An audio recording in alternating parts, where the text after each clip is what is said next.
Forget all you know about podcasts.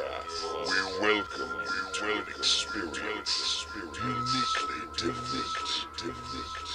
Please join us for our coverage of all entertainment on the fringe of society.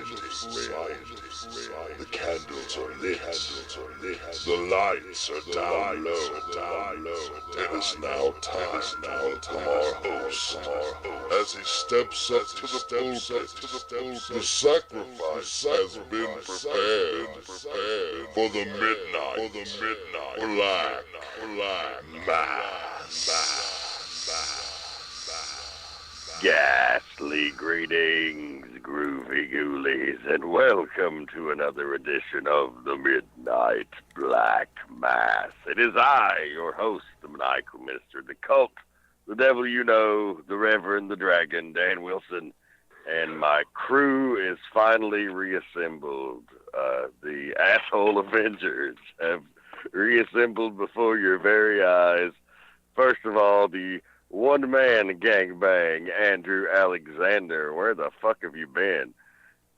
I like the asshole Avengers. That's a nice touch right there. We need to come up with superhero names.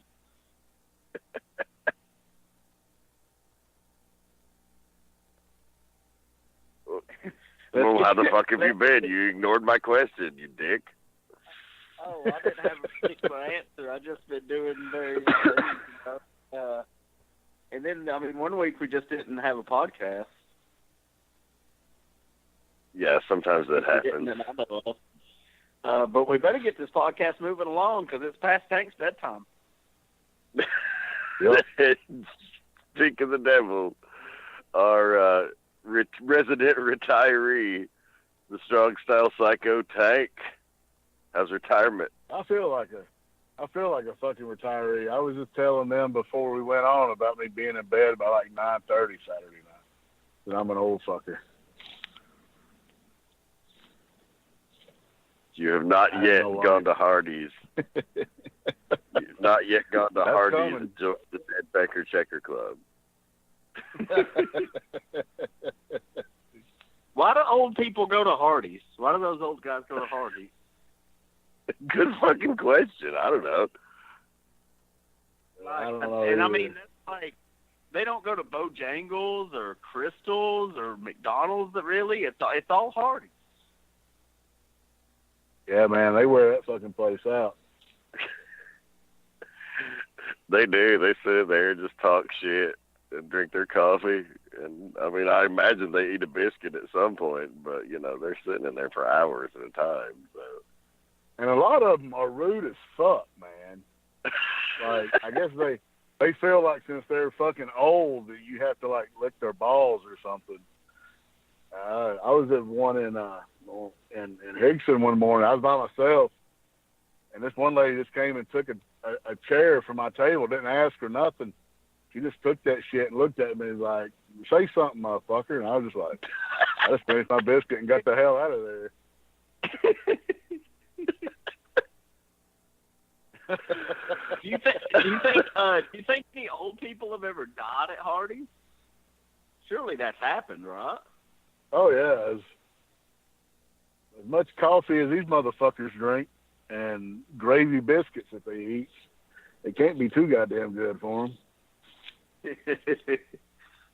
It's a law of averages, you know. At some point at a Hardee's, if you factor in the average age of the consumer times the number of Hardee's serving said cults of elderly consumers, then, you know, you got to have like a 5 a week ratio, probably. I asked my dad one day, he's 71 years old, and I go, you get up early in the morning and go to Hardee's and hang out with those old farts? And he's like, man, fuck those guys. So my dad's cool. He was not welcome in the Hardee's Dead Pecker Checker Club. I guess not. I guess that means his pecker still works. Yeah. These motherfuckers. Another time, this is like, maybe a month ago, I got off work, took the baby to the babysitter or whatever, and then I went to Hardee's in Saudi Daisy, me and Dan's hometown. and there was a whole table of, there was about 8 or 9 guys, and every one of them had on damn Donald Trump hats and Donald Trump shirts, and talking about racism and Nazis and shit. And I was just like, good God, I gotta get the hell out of here. You know, when I was 16 years old, my second job was at Hardee's, and I made friends with, imagine this, these 2 old guys that worked in there, but they were about the coolest old motherfuckers I've ever met in my life. And then one old guy one day, he said, man, you know what you got to try doing? It's really hard. I don't know if you'll ever be able to do it. I said, and he was so serious. I said, what's that? And he said, to get a girl, you got to spread her pussy lips open and try to kiss it before they close.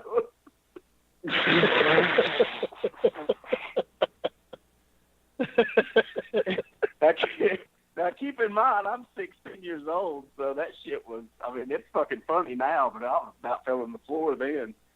And he's got a point. It's fucking hard to do. You can't get them before they close. Yeah.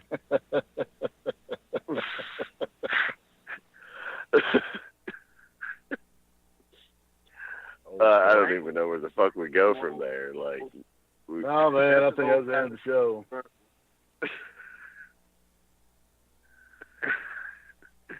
So if you're listening out there, if you're out there listening, give us drop us a line on Twitter, on Dan's Twitter, or hit us up on the Facebook, Potty Humor, and all that shit, and let us know if you're able to spread some pussy lips and kiss them before they close.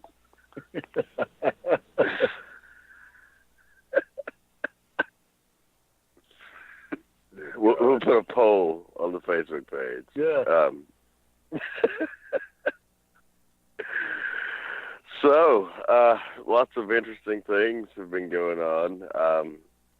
I mean, we could probably spend a whole episode examining the cult of Hardee's and Andrew Alexander on the inside of that, and maybe that's an investigative report for a future episode. But the Wild Side reunion happened. Andrew, you weren't there. Why? Because it was, I knew it was going to be a very crowded affair, and I would just be in the way. And that Cornelia Drive, man, it sucks nowadays. I don't know how I did it so often, but that was the main reason. I just knew it would be just fucking packed, both in the locker room and in the crowd. So I had to pass on it, but I did read thoroughly about what happened and everything, and it looked like a lot of fun. It was loads of fun, and shame on you for missing it. And so I spent basically the whole episode last week with Eddie talking about the reunion. So they've heard my fucking thoughts. But Tank, I know you got a lot of thoughts. So in no particular order, let's hear them. It was cool. I had to get there kind of early to do the Q&A session with Iceberg, Adam Jacobs, and Romeo Bliss, and had to keep it kind of PG-ish because most of my little round table things I do are very vulgar and shit on a lot of people, but there was a few children in the audience, so I kept it very PG and said shit a couple of times. And it went off well. Then the Fan Fest, I signed a bunch of pictures and a bunch of autographs. And just hanging out with some guys I hadn't seen in 10, 11, 12 years. I've seen Adam a few times. I talked to him quite a bit here recently. It was cool seeing Laz. He's not Laz without the hair. He's bald and still paints his face, but he's still an entertaining son of a bitch. He was telling me the story about his outfit that he was wearing that night. It was like a girl's tube top and some girls running yoga stretching pants or whatever. And he told me the story about him going to Dick's Sporting Goods to try that shit on. And he was in the dressing room, and they didn't have a mirror in the little room, and the only way to get out is the lady's got to buzz you out. So she buzzed him out, and he walks out. And she just looked at him. He just looked at her and said, "You don't want to fucking know." And catching up with David Young's always great. And New Jack, he was crazy as hell as usual. Seeing Jason Cross for the first time in ages was awesome. He still got it. You know, if he wants to step back in the ring, I'm sure he could find him a spot somewhere. The show itself, I spent a lot of time outside just bullshitting and cutting up with guys, and I went back into the office with New Jack and Iceberg. We were just sitting there, and then all of a sudden the Phenomenal One walks in, and honest to God, my first words I said to this man were, "What the fuck are you doing here?" And he said, "Good to see you too, old man." I was like, "Holy shit." I heard there was going to be like a little video. So I was out of the loop. I was kayfabe hard. I guess a lot of people knew, which I guess was for the better, because it was a big surprise. I thought it was cool as shit. And it was just a good thing for the people that came, not for the boys to mark out to, but for the fans that were there. It was awesome, and I was damn proud to be a part of it. Yeah, it's a real special moment. Really a once-in-a-lifetime opportunity. It was really bummed. Well, I know a lot of guys couldn't make it because of hurricane-related shit that was going on, like, totally understandable. But, I feel like some motherfuckers probably just blew it off. It was like, whatever, man, that's cool, but you should have been there, because we missed having you, and you missed a really fucking special, cool night to step back in time for a minute, which is not something you often get to do.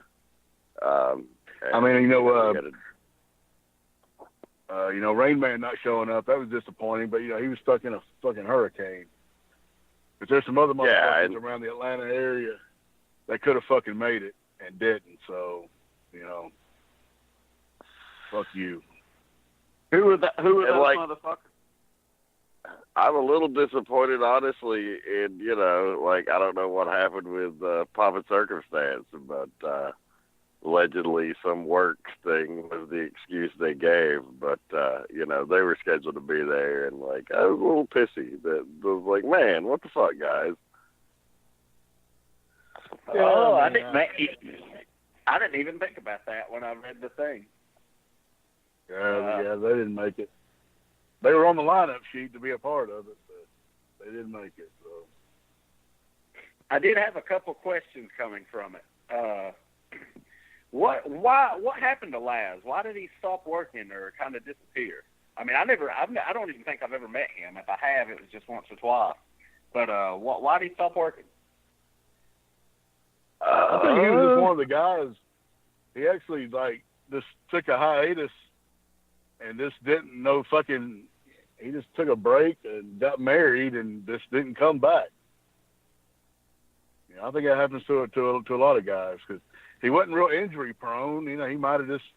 I remember when he left, they had changed his gimmick a little bit. I guess it wasn't really working for him like he thought it was going to, and I guess he was. I do remember him saying, "I'm gonna take a break."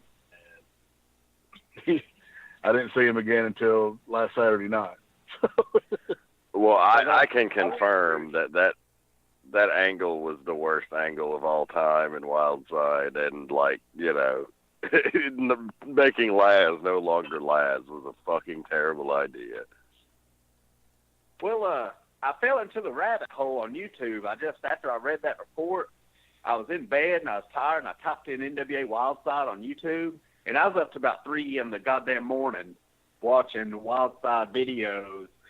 I wouldn't watch full episodes. I'd just skim through and be refreshed of some stuff, and then early stuff that I didn't even know, that I'd never seen and shit.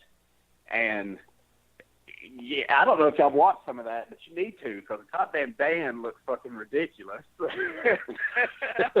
Oh yeah, I look like the early 2000s took a giant shit, and I was the turd that came out. This motherfucker in his goddamn flaming shirt and his goddamn Linkin Park haircut. God. And then I watched some awesome. videos of Tank, and I texted him the next day. That motherfucker was my size back then. I don't care what he said. Either he was really small or I've gotten really fat because this guy looked like a goddamn cruiserweight. Well, he looked like a cruiserweight, and I looked like Guy Fieri's fucking manservant. So, take your pick. And I'd forgotten. I was legit, 275 then. I mean, I'd lost weight because I just got divorced and shit. And I had that big fucking head to go with that fucking scrawny neck I had. And I was like, man, I got to put some weight back on. I look like fucking shit. I mean, I could move pretty good, but I mean, I really thought I was heavier than I was when I was lighter, because it was just, I don't know, I just looked fucking weird. Kim brought up some old pictures of that shit, and I was like, man, don't you ever show this to anybody. And then she posted that shit on our goddamn anniversary. I was like, thanks. I forgot about Laz. He just wrestled in the plain trunks, and he was Lazarus or whatever, and I don't know the angle, but I'd forgotten all about that. And just other stuff I forgot about. But my other question, and I mean, I hope it don't bring up no heat, because I'm just genuinely curious, because I was always a fan of his. Why wasn't Chad Parham there? He declined the invitation. That's really all we know. Like, I know, I had spoken with him roundabout a couple months beforehand, and he was like, "Oh, I'm not wrestling." I was like, "Yeah, you don't wrestle, you should definitely like come hang out, And he was like, "Well, I think I got a thing going on that weekend, and we'll see." And then as we approached it, like, apparently it was an emphatic no. So that's all that I know. He was at a football game. The Lost Boys was good shit for sure. I don't really understand what they did, but I know they did something. But that was a bummer to see. But just watching some of that Wild South stuff, it was mind blowing. And so, and Adam Jacobs, last time I saw him, he mentioned it, how he looked back and he looked like, because he said he was always angry that he didn't get a shot at WCW. And he says, but he looks back and he says he don't blame him because he looked like a damn kid. And man, he did. He looked so freaking young. It's just so crazy to think about. I think if WCW stayed in business, I mean, I know. If WCW stayed in business, tons of that Wild South talent would have landed jobs of some kind. I have no doubt about that in my mind. Yeah, I think so too. Because they kind of had that little. When I started is when WCW had just closed down. AJ and Air Paris had just got signed, and when they shut down, and there were so many other guys. The TNA stars. They had told they told like three other guys they were next. Onyx and I can't remember who the other two were at the moment, but yeah, I think maybe Adam and Caprice.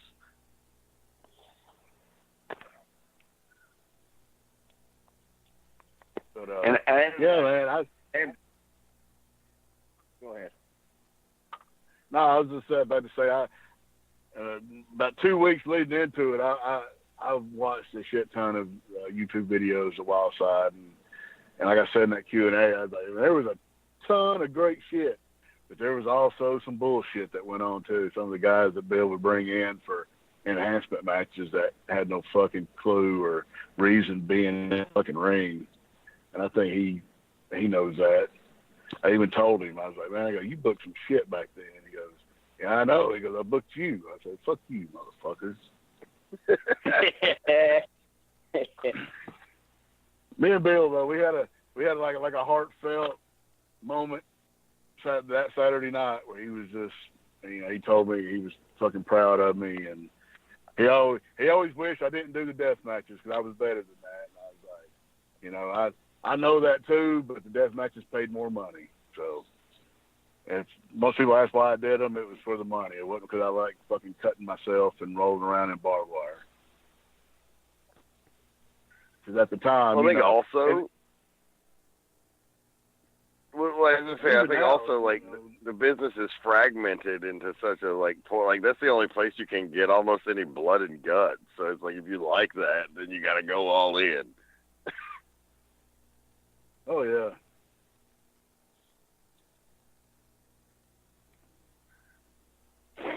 Exactly. So is there plans to do another? Is it going to be a yearly thing? Is it going to be a bi-yearly? 5 years? What are the thoughts? It was one night only, so that was supposed to be the only one. Now I am a proponent of doing an annual reunion, maybe with a Q&A and a barbecue and some other shit, and like not doing a show, like because I don't think we're ever gonna top that show. You know, like with AJ coming out at the end and putting the stand, like this is the perfect end to Wildside. But to get all the guys together once a year, once every couple of years, that would be cool. Yeah, that AJ thing. My comment on that was cool shit, man. Because he didn't have to do that. He wasn't advertised. It's not like it made the show any money. I mean, I'm sure there were people that were hoping he would show up and maybe even thinking he may. But, I mean, it was a surprise to me, too, because I'd been told directly that he was going to have a video message, which would have been cool as shit. Also something he didn't have to do. But for him to come, if he did, you know, if he had an off day, for him to take time off when you know they're on a busy schedule and come down, that's cool shit, man, for sure. That's a class act. Yeah, he told me like that night Georgia played Notre Dame, and he told me his boys play football. They were supposed to play that morning, and he was going to fly to Indiana and be on the sidelines for the Georgia Notre Dame game. And he turned it down to fucking do the Wildside reunion show. And I thought that was cool as shit. Yeah, that's definitely awesome. Plus, I think he was going to see some guys that he hadn't seen in forever. You know, I mean, and he hugged me. I mean, that's the first time I saw him back in like 2008 for Ian. He came in for Ian, and he rode with me to a couple of shows because he didn't know anybody else. And hell, man, like I said in that little interview, I did that little piece for Sports Illustrated, which I thought was cool as shit too. And, you know, he didn't forget where he come from, and he's still AJ to us, even though he is probably the best wrestler in the entire world right now. He acted just like AJ did when back in 2001. Oh yeah, he's never changed. So, you know, staying on the topic of NWA, what do you think about Starrcade making a return? That news broke today. That's some pretty shocking stuff, in my opinion. You know, me being an old school NWA guy, I love the idea. Being in Greensboro, they're doing 2 cage matches, and saw the Rock and Roll Express are going to be there. I hope to God they work, because that would be fucking awesome. I absolutely think they should work. Oh yeah, they should have a fucking match. Put them in there against the Hardys. I think that'd be great.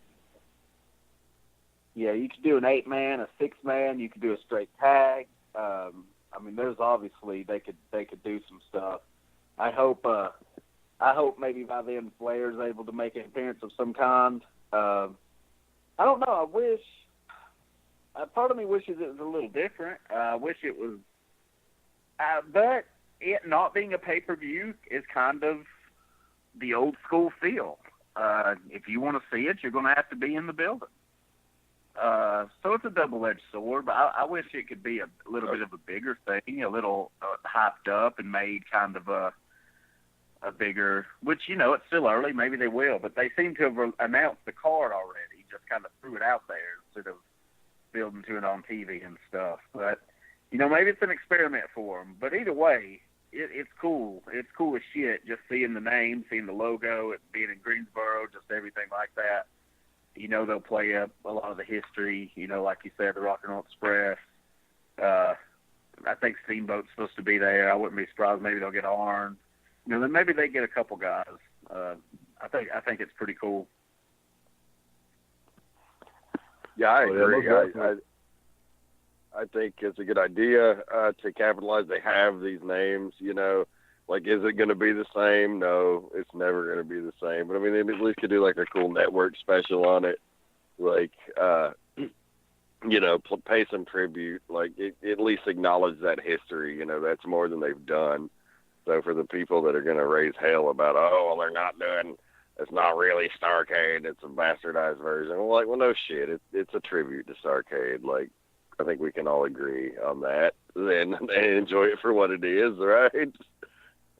Yeah, it's no more bastardized than the WCW Starcades that they put on towards the end. Yeah, no shit. Maybe it will be a special on the network. I think that'd be a good idea because they hadn't done one in a while. You know, they'd done those Madison Square Garden shows in Japan. So hell, just throw it on the network. And like you said, a lot of people will want to see it. They won't be able to go because they're states away or whatever.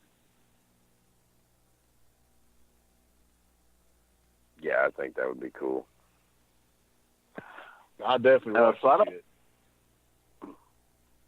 I have no idea how much time you guys want to take on it and stuff, but I think we definitely got to mention how bummed out. I mean, can't speak for you guys, but I was bummed out as shit last night to hear about Bobby Heenan. Yeah, for sure. That was a punch in the gut. You know, and everybody knows he'd been sick, and it was just a matter of time. But you're never prepared for death. I don't give a damn what anybody says. And he was just so fucking funny. And I didn't have time today to go back and watch, but later on this evening I'll have time. I'm gonna YouTube just a bunch of Bobby Heenan matches and fucking because he was a hell of a wrestler. You know, everybody just knows him as, you know, the funny manager and the color commentator. Man, he was a hell of a fucking wrestler back in the day too. Yeah, he bumped better than most of the guys that were fucking wrestling back then. He used to get that good ass color too. Jeff on Twitter shared, you know, the classic Bobby Heenan magazine cover montage, and it's just like buckets upon buckets of fucking blood. It looks so marvelous. But I mean, yeah, as a manager, like, had to be influenced by Bobby Heenan. As a child of the '80s, had to be influenced by Bobby Heenan.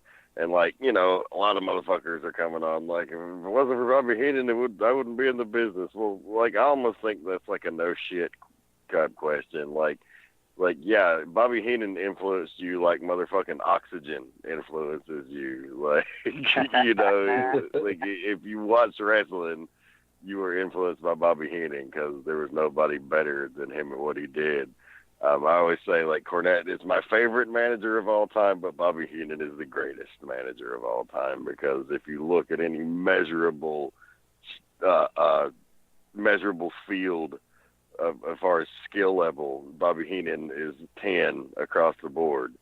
And as funny as, you know, they're said in WWE things, but as funny as any stand-up comedian there ever was, as quick as anybody wit-wise, just he was the fucking man. So yeah, and I mean, like, yeah, I get what you're saying. You know, like I try to look at like, oh well, where's a positive thing in it, and there's really not. But you know, he did have a really shitty quality of life towards the end, and you know, how fucking cruel is it that Bobby Heenan gets his voice taken away, you know, and is unable to speak for the last several years of his life. So that's kind of fucked up. So that sucks, and you know, sad he's no longer with us. But you know, he's not suffering, and he was in some pretty bad shape for a while. Yeah, someone asked me today, a casual fan of today's wrestling and everything. They said, "So were you a Bobby Heenan fan?" And I said, "Yeah, I definitely was." I said, "Let me put it to you this way, and I mean this. If you ask me who the greatest wrestler of all time is, I say Bret Hart. I say it without hesitation. I say it with conviction. But if you say somebody different, I respect your opinion because it's your opinion. And I think there's other acceptable answers. But if you ask somebody who the greatest manager of all time is and they don't say Bobby Heenan, they're wrong. their opinion doesn't matter. They're just wrong. Like, that's how strongly I feel about it, for sure. Like, you know, he doesn't have to be your favorite. Like, I get, you know, Cornette being your favorite, or Gary Hart, or Heyman, or Jimmy Hart, whoever. I get that, but Bobby Heenan is by far the number one manager of all time. And then not to mention the color commentary. My God, him and Gorilla, him and anybody was it was so good, so good. Oh yeah, yeah. Somebody had posted. I guess I read it on Twitter. It was a snippet. Somebody had asked him about getting into the wrestling business, and he said, "Just get a 38 and put it in your mouth and pull the trigger."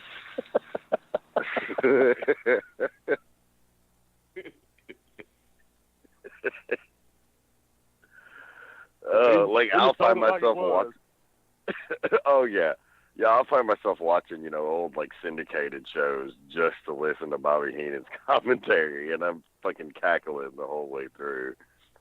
Like, and he would say shit that you just can't get away with saying now, you know, like, as a heel.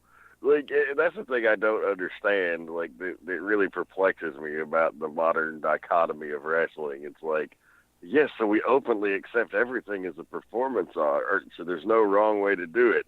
Except for trying to be a shitty person and get a heat. Because if you do things shitty people would really do, then all of a sudden you're offensive and you're not allowed to do that because you're out of touch and it's not relevant.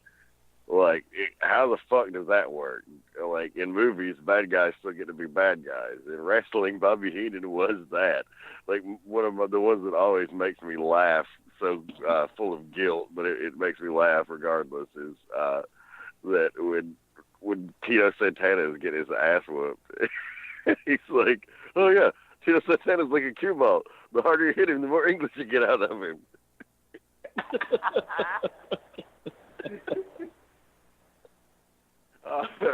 Man, he had the best lines on commentary. Just it was so. Yeah, I agree with you. Like, you can watch old stuff and you can just walk away.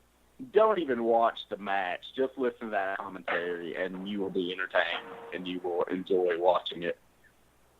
And like you said, it wasn't a shock, unfortunately, but it is a bummer. And I'd heard, I don't know if it was rumored, I don't know if it was confirmed, but he has still been doing appearances to the best of my knowledge. And someone actually told me a couple weeks ago that he was going to be at this convention that I go to sometimes in Knoxville at the comic convention. And I was like, oh, that's cool. I would love to meet Bobby Heenan. And I thought about it because, I mean, you guys kind of probably can understand it's really weird. It is for me anyway, to like ask guys for autographs or approach them in that way because we've been in the wrestling business. I don't know if y'all feel the same, but it's just weird to me. I don't like to do it. But I told myself, I said, if he's there and I get to go, I'm going to get an autograph from him and just tell him thanks, because if anybody deserves $20 of my money, it's a guy like Bobby Heenan. And I was kind of waiting to see if that was actually going to happen, but I think it was just a rumor. So it definitely sucks because that convention's like 2 weeks away. So yeah, it sucked. I got the text, and it's like, fuck, another one gone. I think we're, like I said it before, we're not losing as many as we were there for a while, but we're losing the big ones. Yeah, it's been one major hit after the next, it seems.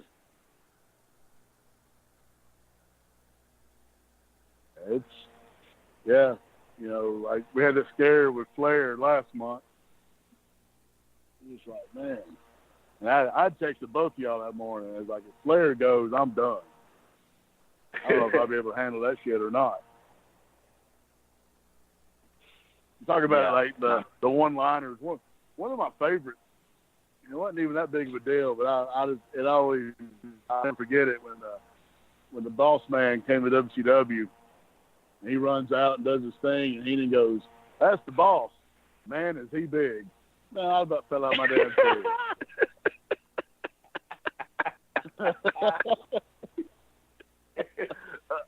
I just watched like 2 or 3 whole years worth of like wrestling challenge I found on our YouTube rabbit hole. And all of it had that whole angle they ran with him and the boss man about the boss man's mom and the shit he would say about his mom. Oh my God. Like, it was weird because, that was when they would run angles like for months, but they would never end up on a pay-per-view, because they only ran 4 pay-per-views.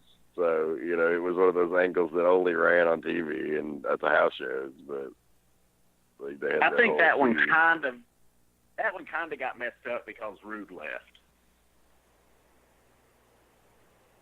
Because they loosely kept it because like Bossman worked Barbarian at the Rumble that year, and then he worked Perfect at WrestleMania, and it was kind of stemmed from that. But the focal point was Rude, and when he left, it kind of interfered a little bit. But and there's probably so much. I mean, not probably. There is. There's so much stuff that I've never laid eyes on of Heenan doing that's probably fucking godlike, and just have never seen it. But judging the body of work I have seen, which is quite a bit between WWF and WCW, he was the man. One of my favorites was commentary with Piper, and he said, Piper, I heard one time you come home and you found out your parents had moved, and then another one. I think it might have been the same show or maybe a different show. He said, Piper, I heard that one time your parents ran away from home, and Gorilla's like, oh, will you please? And that shit's just funny to me. Do you remember the angle he did with fucking Ken Patera and the neck brace? Oh yeah, when he told him to go back and start pressing more plates. And yeah. Belt around his neck and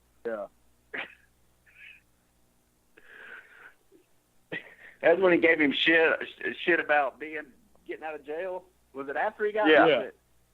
Yeah. That's when he got out of jail. Yeah. He told him to go back and start pressing those license plates. Oh, man. And he took a hell of a bump with that spot too, when he came back with the neck brace afterwards. Like, he slung his ass halfway across the fucking ring. I mean, there's something I'm forgetting. Obviously, the whole last 2.5 year run that I had in ring, people thought that I got the Butcher idea from Andre the Giant, which is absolutely not true. I like Bobby Heenan's look because obviously I'm closer to Bobby Heenan's size than fucking Andre the Giant. But I was just watching something and I was like, you know what? That's what I'm going to wear just for shits and giggles. And I was ripping off Bobby Heenan just because it entertained me. Hell, it worked. This guy named, I'd seen this on Twitter last night. This guy named Peter Rosenberg put on his Twitter, Bobby Heenan, I thought I was going to heaven till I saw your ugly mug, Monsoon. Gorilla, will you stop? Bobby, good to see you, pal. I thought that was cool. Yeah. Because I know that Nitro, when Gorilla passed away, and I listened to it on the Shivani podcast, and he was going to mention it, and I guess they were kind of figured out Bischoff was going to raise hell about it, but Heenan didn't give a fuck. He just did it anyway, That was his best friend, That was his boy. Yeah, I watched that last night. Yeah. No, go ahead. I said I'd read something else on Twitter last night. Somebody had posted that, how the AWA lost Hogan and that was a big deal. They were like, nah, the AWA went downhill when Heenan left. And it's probably true, It was him and Bockwinkel together. It was just like, I never really understood Heenan being with Bockwinkel because Bockwinkel was a hell of a talker anyway. He had those real sophisticated words and shit. And I didn't really watch much Heenan and Bockwinkel together. But I know like Bockwinkel and Ray Stevens were a tag team. I believe Heenan managed them also. I'm not real sure. Yeah, he did. You know, and some people say they're the best tag team that ever fucking wrestled. So a lot of people don't. You know, Ray Stevens is another one that a lot of people sleep on, or young guys don't really fucking know who the hell he is, or try to watch. That's what I tell some guys. Like, watch fucking Ray Stevens. He was good as shit. What you can find, there ain't a lot of footage of Ray Stevens out there, unfortunately. No, man, there's not. I found some from Georgia, but he was on his kind of decline then, you know. But yeah, that's one of the problems. There ain't a whole lot of fucking Ray Stevens shit out there. Well, you mentioned something, because I was thinking about that last night, that Heenan was put with a couple guys that were really good talkers, and I know kind of the general consensus is that the managers, they go with guys who can't talk. But a lot of times when you do that with a Heenan and Bockwinkel, a Heenan and Rude, Heenan and Perfect, like, it just makes the package deal, like, to that whole next level. Like, it's the cases where it's perfect to put them with somebody that can talk, because it just makes them absolute superstars and top guys. And it's good because, Perfect and Rude, they were awesome, but they were, they would be the chicken shit heels. And with him there to help them win and things like that, it just worked. It just worked with good heel heat and good psychology. And, my favorite Heenan combo is with Perfect. I think Heenan and Perfect together are just like the top, pretty much the standard bearer for a wrestler and a manager combination. I love those two together. It was money. It was absolutely perfect.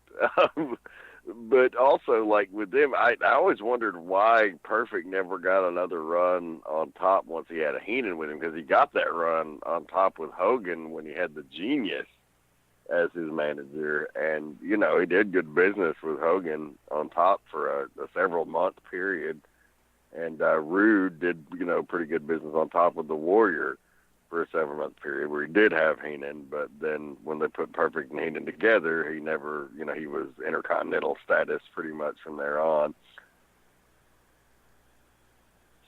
Well, I think they didn't go, I don't think they went back with a lot of Hogan guys, you know what I mean? Like, they kind of, once you were done, you were done.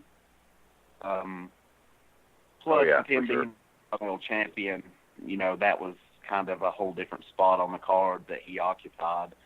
And the business being so different then, good God, if that was now, I think he would have been multi-time world champion.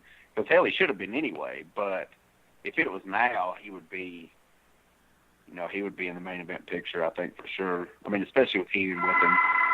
But everything. Hello. Right. But, he was notable on top. Train. This son of a bitch is answering the phone over here. How's he answering the phone if he's on the phone? What kind of technology is this? I don't know. Crazy. But some of the movements. Remember when Heenan was at WrestleMania 4? Where he was with the Islanders against the Bulldogs and Matilda beat his ass. That was great. He came out in that fucking dog, that dog protection outfit, and Matilda was whooping his ass. He sold for a dog. Jesus Christ. Oh, yeah. Shit. The weasel suit bit where he'd chase his fucking tail and fall over it. Like, this shit was gold. I remember going to a Superstars taping years ago where he wrestled Boss Man in a ball and chain match. And Boss Man, like, the whole deal was for him to hit Heenan with that fucking goddamn big ass ball. And at the end of the match, he finally got him down and just dropped it on his stomach. That was it. And Heenan sold that shit. You know, they carried him out and every fucking thing. Oh, yeah, I was at that show. That was my first WWF live event. Oh, okay. But yeah, I was listening to some podcast, and then J.J. Dillon also said it. As Heenan always said, manage like a wrestler, wrestle like a manager. And even though he was a hell of a wrestler, he would go out there and play the chicken shit and just goddamn bump all over the place for folks. In 6-man or 8-man tags or whatever. Yeah, in that 6-man at WrestleMania 4, I'm pretty sure that's the one. He comes in. They got maybe Coco. I think they got Coco. He's the 6-man, ain't he? I'm pretty sure. Yeah. Yeah, I think it's Coco Beware. He's got him down. He comes in. He's putting the boots to him. He's looking real tough. He's in there for about 2.2 seconds, and Coco gets the shot in on his stomach, and he sells it real quick and tags the fuck out. Oh, it's so good. So good. And, I would see, the times Hogan would throw him over the top rope, and he would get that damn running, jumping, and just clear the fucking top rope like it was nothing. And just take that ridiculous bump on the apron, and, yeah, he was awesome. I was going to ask you guys before we run out of time, what did you think about the Kevin Owens and McMahon angle last week? I hadn't seen it yet. Oh, No. Owens he's like shoot headbutted Vince, like a tank headbutt.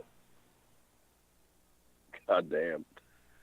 Yeah, it was good Crazy as shit, hell. man. It was I was kind of shocked at how far they went with that. Do you think he gigged in the back and did some trickery, or do you think it was just a hard way? I don't know, man. I hadn't watched it again. Some people say if you look real close, it looked like that part of his head was kind of discolored, where he'd got color and then put new skin on it. Which is a possibility. I don't know.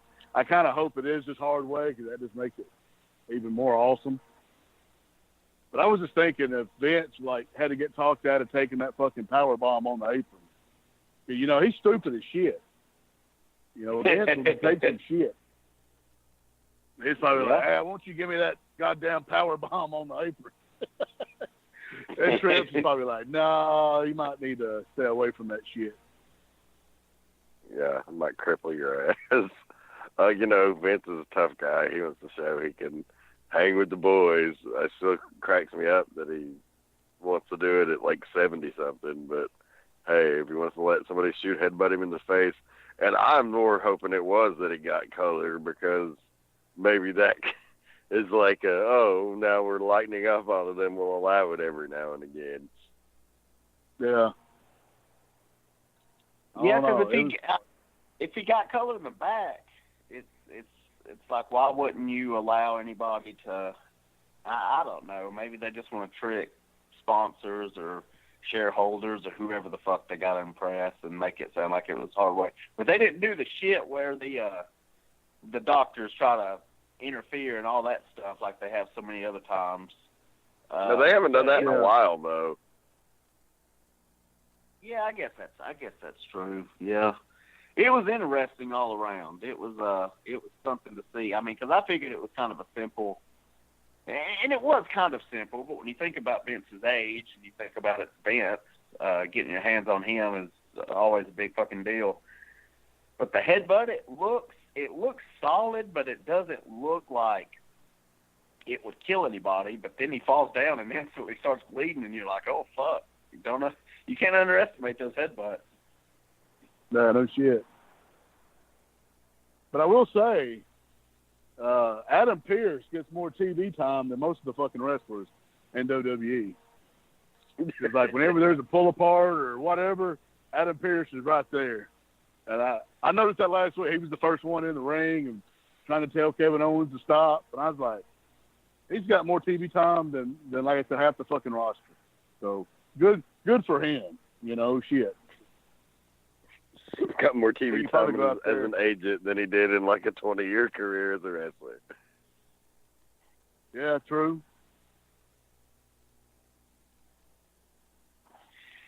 They need to bring back fucking Rene Goulet and Tony Garea. Oh yeah. I miss seeing those guys.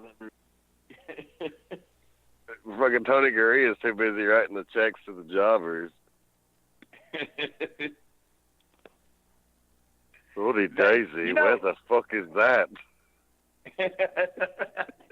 I suggest you move. Yeah, that was good shit.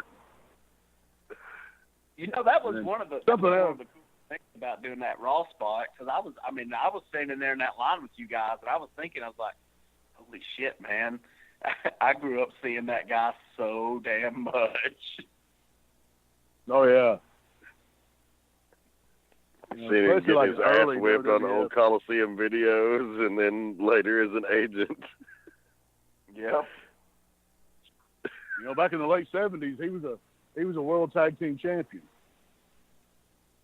with Rick Martel and with Tito Santana. So he was a top dog there for a while.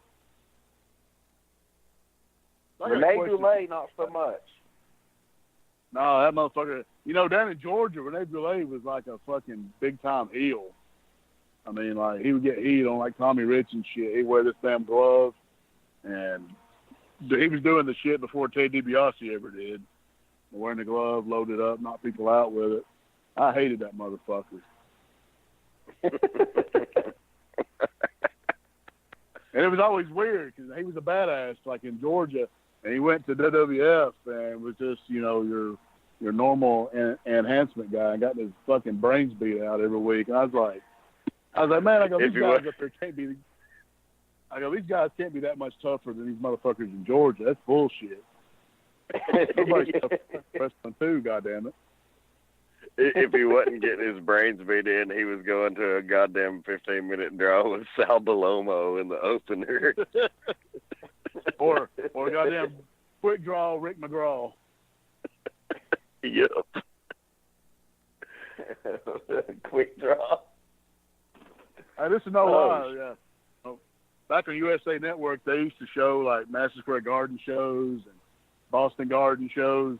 And this is no lie. Me and my dad, we sat there and watched it one night.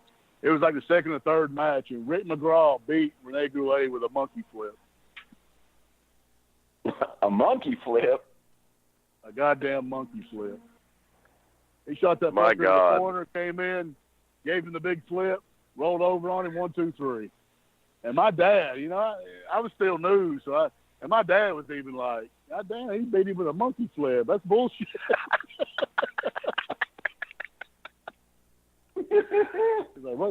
He's like, what kind of shit is that?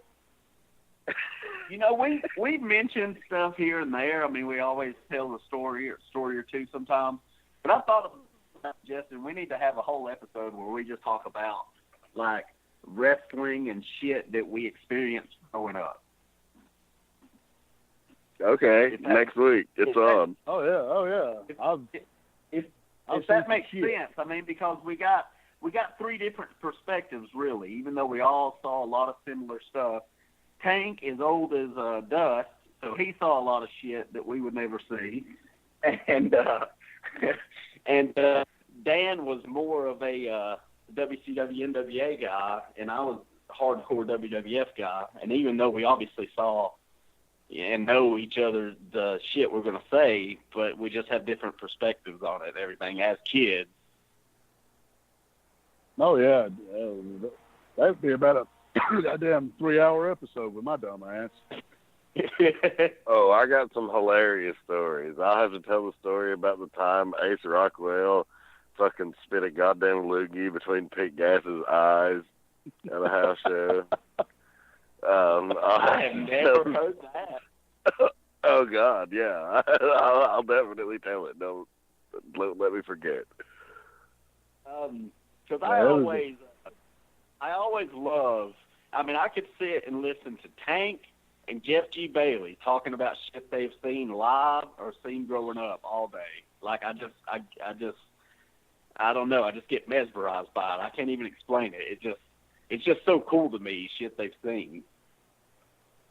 That's what's so funny, you know, like the last 10 years, you know, when I was wrestling, I would, you know, and I knew Bailey. I mean, I've known Bailey for 16 years. We'd be in the back of Anarchy or Wildside talking this shit, and everybody in there was just like, what the hell are y'all talking about? You know, like I would, like all the shows I saw at the auditorium, like I saw the Briscoes wrestle the Road Warriors here, and it's just like, you know, and he was there when the big cage match in Greensboro, where there was like 20 miles of fucking traffic to get in the parking lot, and they turned everybody away. And with Sergeant Slaughter and Kernodle against Steamboat and Youngblood.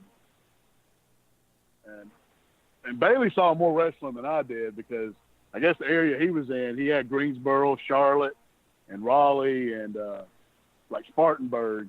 I just had Chattanooga. I went to Omni a few times to see shows. But some of the Gula shit I saw, Nick Gula stuff, god damn. This good fucking, this awesome shit that I'll have to look back and try to remember some of the stuff. But, I mean, seeing Bruiser Brody and Abdullah the Butcher beat the shit out of each other, and I'm hiding behind my dad fucking crying because they were like 5 feet from us. And, you know, a lot of guys now, you know, they didn't start watching wrestling until the fucking Attitude Era. So they don't know what the hell they missed. Yeah, and then they a lot don't of good shit. they don't really care about any of the other older stuff. And you know, I'm guilty. I don't make it a point to go back and watch old stuff now, really pretty much ever. I honestly don't, just because I just enjoy. I watch a lot of TV shows and just doing a lot of other shit. I mean, you guys know how it is. You get busy, and I'm not enthralled in the wrestling business. But man, growing up, if I could get my fucking hands on it, I watched that shit religiously. And then getting into the wrestling business, going and shit like that, I was all about the old stuff. Just anything, because it's all different stories, different psychology, different perspective of stuff. So I was all for it. But now, just a lot of guys now, they don't care to see that shit. Man, there's a guy, Chris Zellner. He does a big podcast with David Bixenspan fan. He's got a YouTube channel, and I'll send you a link to it. And dude, he's got like 3 years of every episode of Georgia from like 79 to like 82 uploaded. Some of them aren't full episodes, but just the angles that they ran were just fucking unreal. And you know, when I actually saw the moment where I started watching wrestling, I was like, holy shit, that was the episode I watched that got me into watching this shit. And I don't know where he got the footage from, but man, it's fucking awesome. Yeah, Zellner's channel is really badass. He actually found, and I hate that it happened after Joe passed, but you know, Joe had always talked about the time, he told me several times about the time he worked Ric Flair. He said, oh, it was in Georgia, and, you know, it was just like one of my favorite matches of my career, and I always want to go back and watch it. And Zellner found that shit and sent it to me. I mean, it looks like it was after Joe had passed, so I didn't get to show it to him, unfortunately. But I watched really it. Awesome it's fucking awesome. I'd like to see that. I'd like to see that. Yeah, I'll send you a link to one of the videos, and you can just like subscribe to his channel or whatever. And yeah, it's good shit. He's doing a lot of Texas stuff and Memphis stuff now. These Memphis, what they call arena shows, where it's just shows from like Mid-South Coliseum that are good as fuck. Oh, nice. Yeah, they apparently they did the studio shows in the morning, and on Saturday nights they would do the arena shows. And they weren't like great matches, kind of like the undercards, but it was awesome shit. And there's one episode he posted where Gordon Soley is commentating with Lance Russell in Memphis. How fucking awesome. So I hit him up and was like, man, I didn't even know that ever happened. And he was like, yeah. He goes, Vince and Lance and Gordon did that one episode, and the people hated Gordon, so Gordon said, fuck it, went back to Georgia. Wow. Damn. Yeah, definitely got to check that shit out. Well, folks, we're out of time. It's been a great episode catching up with everybody. So we'll be back next week with our live wrestling experience extravaganza. It'll be a lot of fun. Follow me on Twitter, Dragons Rejects. Follow Anarchy on Twitter at Anarchy Landmark. Come see us live and in color on September 23rd at the Landmark Arena in Cornelia, Georgia, as Gunnar Miller defends the Anarchy Triple Crown Championship against Cyrus the Destroyer and a whole host of other great matches. You can follow Tank on Twitter at Tank_EST1996. Andrew Alexander is on Facebook at the Pro Wrestling Super Shop and more. And any final thoughts before we get out of here, gentlemen? Next week's going to be awesome. I have to think of some shit. Looking forward to it. Well, thanks for joining us, folks. Yeah, I think next week. I think next week I'll just sit back and listen to Tank talk. He's got the good shit. Yeah, I know. We're not going to get a word in edgewise next week, but I look forward to it nonetheless. Keep one foot in the gutter and one fist in the goal. What? You're interrupting my outro, motherfucker. Say it what? Say it again. I was about to say, I thought we were already off. Fuck it. You got to get fucking Bailey in on this shit because he's got better shit than I got. Oh, well, God, then we'll never get a word in edgewise. All right. Well, but we might have Bailey. We'll see. Keep one foot in the gutter and one fist in the gold. Good night.